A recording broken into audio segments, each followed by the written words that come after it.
Assalamualaikum warahmatullahi wabarakatuh.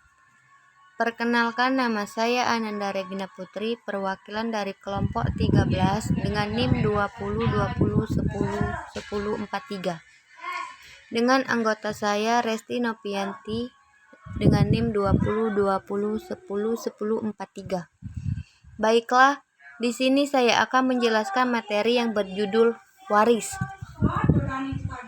yaitu MK Hukum Perdata Islam di Indonesia. Pengertian dan sumber hukum wasiat. Wasiat adalah berpesan tentang sesuatu kebaikan yang akan dijalankan sesudah orang meninggal dunia. Wasiat berasal dari kata wasa yang berarti menyampaikan atau memberi pesan atau pengampuan. Dengan arti kata lain, wasiat adalah harta yang diberikan oleh pemiliknya kepada orang lain setelah si pemberi meninggal dunia. Wasiat juga diartikan menjadikan harta untuk orang lain.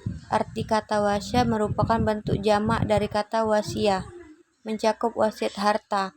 Sedang isya, wisahaya, dan wasiyah dalam istilah ulama fikih diartikan kepemilikan yang disandarkan kepada keadaan atau masa setelah kematian seseorang dengan cara tabaru atau hibah.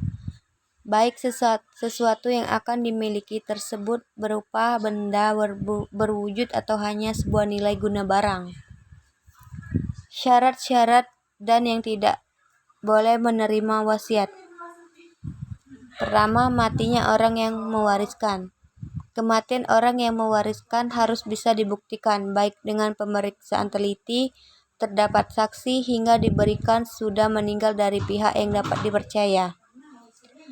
Bagi orang yang sedang sakit parah atau koma berkepanjangan, maka hartanya belum bisa diwariskan. Bagaimanapun juga harta warisan menjadi sah jika pewaris sudah benar-benar meninggal. Untuk kasus orang hilang yang kabarnya tidak bisa diketahui, kematian dapat dinyatakan melalui putusan hakim sehingga harta warisan dapat dibagi kepada ahli warisnya. Kedua, hidupnya orang yang mewarisi. Jika pewaris sudah dipastikan meninggal, maka ahli waris yang akan menerima harta harus dalam keadaan hidup. Kendati dalam keadaan sekarat, meskipun tak lama kemudian menyusul meninggal. Ketiga, terdapat hubungan ahli waris dengan si mayit. Syarat lain yang mesti dipenuhi adalah adanya hubungan antara ahli waris dengan pewaris, baik melalui keakraban nasab atau hubungan pernikahan, pemerdekaan budak.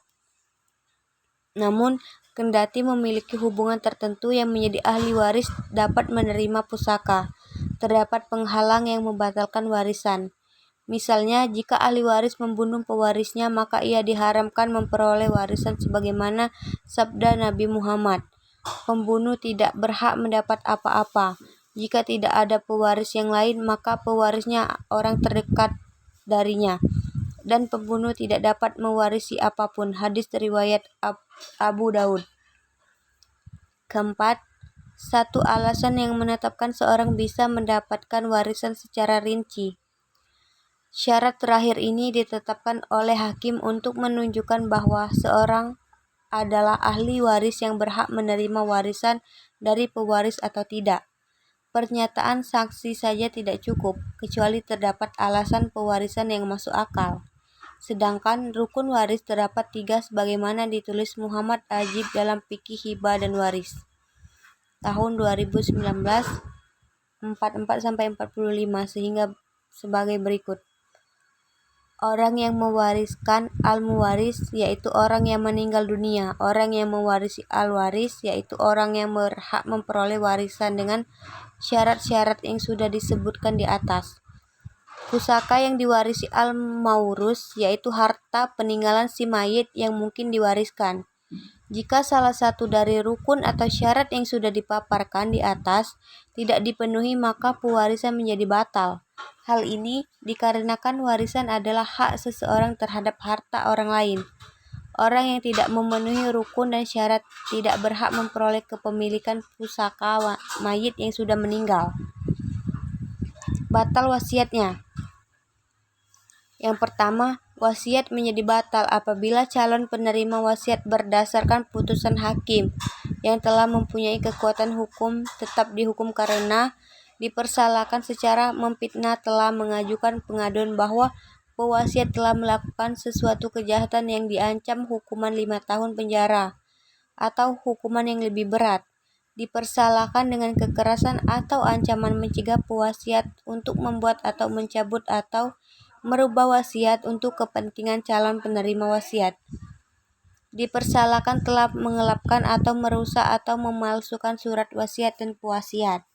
Yang kedua, wasiat menjadi batal apabila orang yang ditunjuk untuk menerima wasiat itu tidak mengetahui adanya wasiat tersebut sampai meninggal dunia. Sebelum meninggalnya pewasiat mengetahui adanya wasiat tersebut, tapi ia menolak untuk menerimanya. Mengetahui adanya wasiat itu, tetapi tidak pernah menyatakan menerima atau menolak sampai ia meninggal sebelum meninggalnya pewasiat.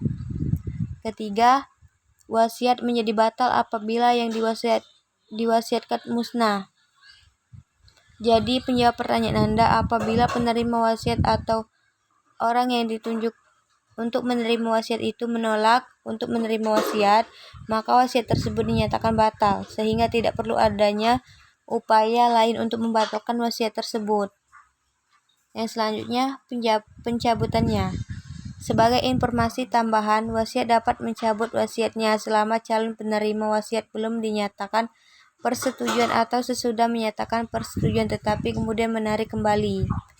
Pencabutan wasiat dapat dilakukan secara lisan dengan disaksikan oleh 2 orang saksi atau tertulis dengan disaksikan oleh 2 orang saksi atau berdasarkan akte notaris. Bila waris terdahulu dibuat secara lisan. Bila wasiat dibuat secara tertulis, maka hanya dapat dicabut dengan cara tertulis dengan disaksikan oleh 2 orang saksi atau berdasarkan akte notaris. Bila waris dibuat berdasarkan akte notaris, maka hanya dapat dicabut berdasarkan akta notaris. Baiklah, begitu saja penjelasan dari saya.